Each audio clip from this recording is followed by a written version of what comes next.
ಈ ಮಧ್ಯದಲ್ಲಿ ಎಚ್.ಡಿ. ಕುಮಾರಸ್ವಾಮಿ, ಕೇಂದ್ರ ಸಚಿವ ಎಚ್.ಡಿ. ಕುಮಾರಸ್ವಾಮಿಯವರು ಅಮಿತ್ ಶಾ ಅವರನ್ನು ಭೇಟಿಯಾಗಿ NIA ತನಿಖೆ ನಡೆಸಿ ಧರ್ಮಸ್ಥಳದ ವಿಷಯದಲ್ಲಿ ಅನ್ನುವ ಮನವಿಯನ್ನು ಮಾಡಿಕೊಂಡರು. ಧರ್ಮಸ್ಥಳ ವಿರೋಧಿ ಷಡ್ಯಂತ್ರದಲ್ಲಿ ಎಡಪಂಥೀಯ ಸಂಘಟನೆಗಳಿರುವ ಶಂಕೆ ಇದೆ. ಈ ವಿಷಯದಲ್ಲಿ ಕೇಂದ್ರ ಸರ್ಕಾರ ಮಧ್ಯಪ್ರವೇಶ ಮಾಡಬೇಕು. SIT ತನಿಖೆಯಿಂದ ಎಲ್ಲ ಸತ್ಯಾಸತ್ಯತೆಗಳು ಹೊರಗೆ ಬರುವುದು ಅನುಮಾನ. NIA ತನಿಖೆಗೆ ಅವಕಾಶ ಮಾಡಿಕೊಡಿ ಅಂತ ಕೇಂದ್ರ ಗೃಹ ಸಚಿವರನ್ನು ಕುಮಾರಸ್ವಾಮಿಯವರು ಕೇಳ್ಕೊಂಡಿದ್ದಾರೆ. ಇನ್ನು ಇಬ್ಬರು ಇಂಟ್ರೆಸ್ಟಿಂಗ್ ವ್ಯಕ್ತಿಗಳಿಗೆ SIT ನೋಟಿಸ್ ಕೊಡ್ತು ಅಂತ ಸುದ್ದಿಯಾಗಿದೆ. ಟೆಕ್ನಿಕಲಿ ನೋಟಿಸ್ ಕೊಡೋದಕ್ಕೆ ಬರೋದಿಲ್ಲ, ಫೋನ್ ಮಾಡಿ ಬನ್ನಿ ವಿಚಾರಣೆಗೆ ಅಂತ ಕರೆದಿದ್ದಾರೆ. ಉದಯ್ ಜೈನ್ ಮತ್ತು ಧೀರಜ್ ಕೆಲ್ಲಾಗೆ. ಉದಯ್ ಜೈನ್, ಧೀರಜ್ ಕೆಲ್ಲಾ ಮತ್ತು ಮಲ್ಲಿಕ್ ಜೈನ್, ಈ ಮೂವರ ವಿರುದ್ಧ ಸೌಜನ್ಯ ತಾಯಿ ಆರೋಪ ಮಾಡಿದ್ರು. ಮೂವರು ಮಾತ್ರ ಅಲ್ಲ, ವೀರೇಂದ್ರ ಹೆಗ್ಗಡೆ ಅವರ ತಮ್ಮನ ಮಗ ನಿಶ್ಚಲ್ ಜೈನ್ ವಿರುದ್ಧವೂ ಆರೋಪ ಮಾಡಿದ್ದು.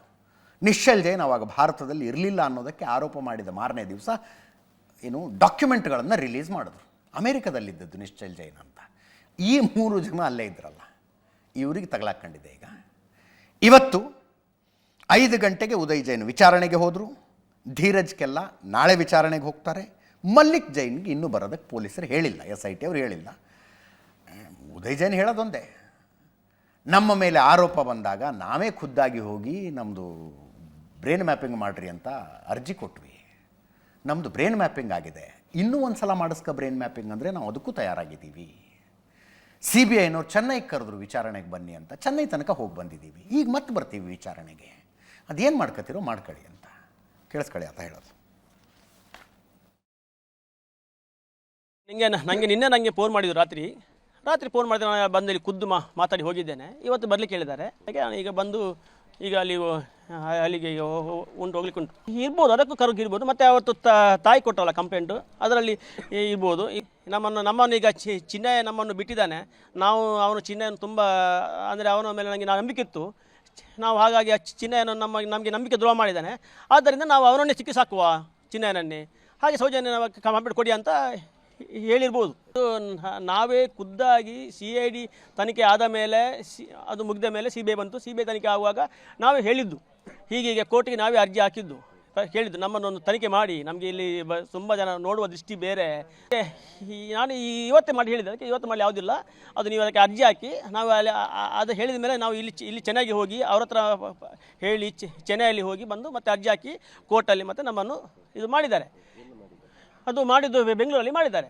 ಅದು 2 ಟೈಪು ಮಾಡಿದ್ದಾರೆ. ಒಂದು ಕುರ್ಚಿಯಲ್ಲಿ ಕೂತ್ಕೊಂಡು ಮಾಡಿದ್ದಾರೆ, ಮತ್ತೊಂದು ತಲೆಗೆ ಹಾಕಿ ಮಾಡಿದ್ದಾರೆ.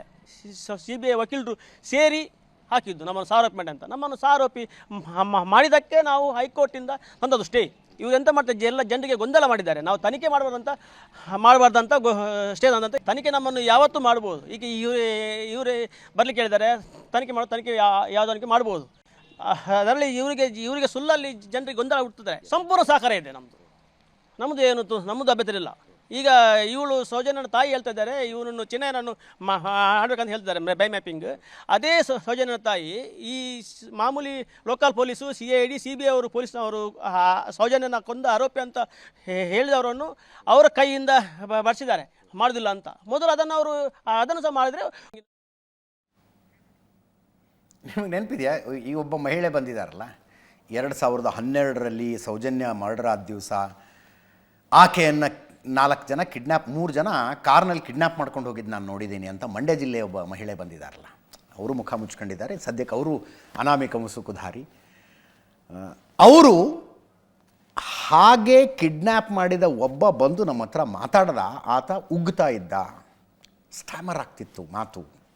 ಉಗ್ಗೋದಂದರೆ ಗೊತ್ತಲ್ಲ ಏನಂತೀರ, ಅದು. ಉದಯ್ ಜೈನ್ ಕೂಡ ಮಾತಾಡುವಾಗ ಸ್ವಲ್ಪ ಉಗ್ತಾರೆ. ಒಂದಕ್ಕೊಂದು ಕನೆಕ್ಟ್ ಮಾಡುವಂಥದ್ದು ಅದು. ಆ ಮಹಿಳೆ SIT ಮುಂದೆ ಬಂದು ಕಂಪ್ಲೇಂಟ್ ಕೊಟ್ಟಿಲ್ಲ. SIT ಕೊಟ್ಟಂಥ ಹೆಲ್ಪ್ಲೈನಿಗೆ ಕಾಲ್ ಮಾಡಿದ್ದು ಮೇಲ್ ಮಾಡಿರಬಹುದು ಅನ್ನೋದೊಂದಿದೆ.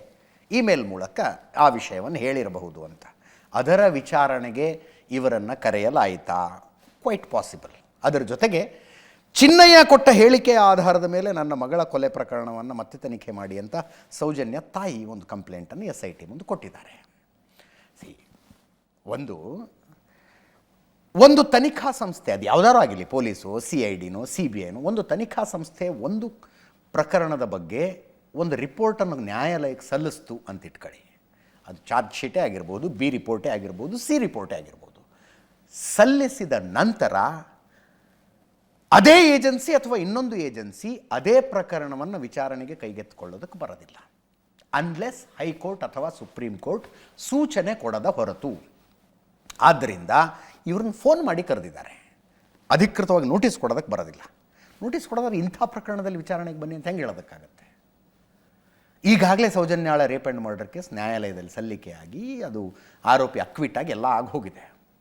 ಮುಂದೆ ಇರುವಂಥ ಏಕೈಕ ಮಾರ್ಗ ಸೌಜನ್ಯ ಕುಟುಂಬಸ್ಥರು ಹೈಕೋರ್ಟಿಗೆ ಬರೋದು ಅಥವಾ ಸುಪ್ರೀಂ ಕೋರ್ಟಿಗೆ ಹೋಗೋದು. ಎಂತೆಂಥ ಹೊಸ ಅಂಶಗಳಿದ್ದಾವೆ ತನಿಖೆ ಮಾಡಿ ಅಂತ.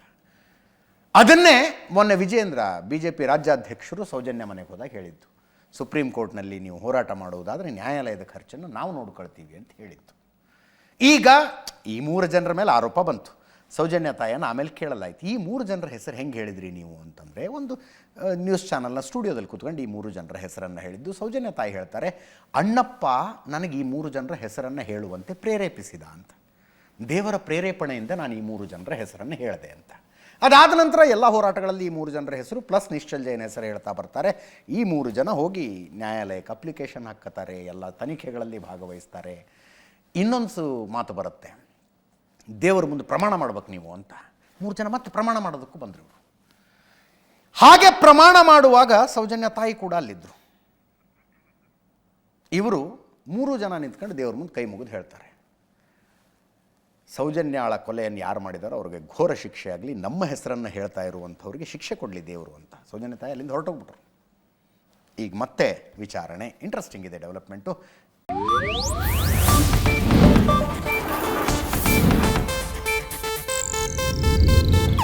ಇದು ಏಷ್ಯಾನೆಟ್ ನ್ಯೂಸ್ ನೆಟ್ವರ್ಕ್ ಪ್ರಸ್ತುತಿ.